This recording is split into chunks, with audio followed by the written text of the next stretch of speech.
आपका स्वागत है गांगुली टेक पर। मैं हूं संदीप गांगुली। आज हम लोग इस वीडियो में देखेंगे कि आपको माइस्क्यूएल में एक टेबल में से एक रो कैसे डिलीट करना है। तो यहाँ पर देखिए मैंने एग्जाम कंट्रोल पैनल को ओपन करके रखा है। उसके बाद आपको माइस्क्यूएल के आगे एडमिन बटन पर क्लिक करना है। इससे आपका जो PHP माई एडमिन ओपन हो जाएगा। उसके बाद आप वो डेटाबेस सेलेक्ट कर लीजिए जिस पे आज हम लोग वर्क करने वाले। तो हम लोगों ने गांगुली टेक को सेलेक्ट कर लिया। फिर मैंने क्या किया, फिर आपको जिस टेबल से डेटा डिलीट करना है उसको आप सेलेक्ट करके पहले आप ये देख लीजिए जिस टेबल से आपको डेटा डिलीट करना है उसके अंदर क्या डेटा मौजूद है वो हम लोग देख लेते हैं। जैसे कि मैंने कोर्सेस वाले टेबल को ले लिया।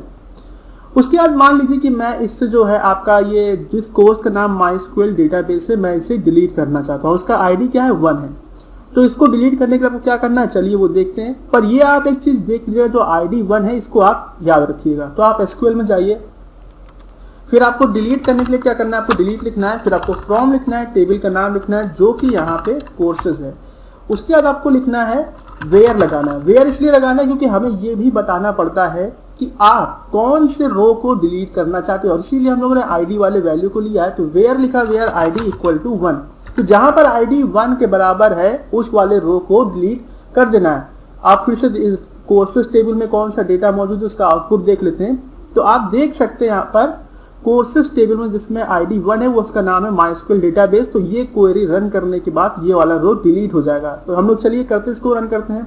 गो पर क्लिक किया तो आप देखिए क्वेरी आपका सक्सेसफुल रन हो चुका है। फिर से आप कोर्सेज टेबल पर क्लिक करिए। माइस्क्यूएल डेटाबेस वाला जो कोर्स नेम था वो गायब हो चुका है, आप देख सकते हैं।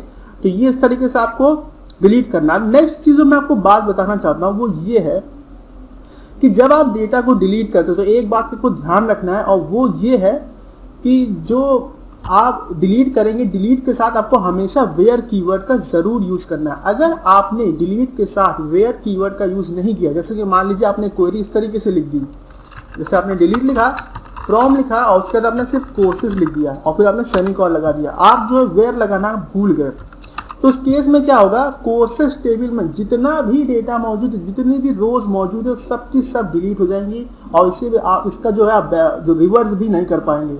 मतलब एक बार डिलीट हो गया तो डेटा आपको वापस भी नहीं मिलेगा। तो याद रखिएगा डिलीट के साथ भी जो है आपको वेयर कीवर्ड का हमेशा यूज करना है। अगर आप नहीं करेंगे तो एरर नहीं आने वाली, लेकिन वेयर ये बताता है कि कौन सा रो डिलीट करना है। तो इस बात को ध्यान रखना है। अपडेट के साथ आपको वेयर का यूज करना है और डिलीट के साथ भी आपको वेयर का यूज करना है।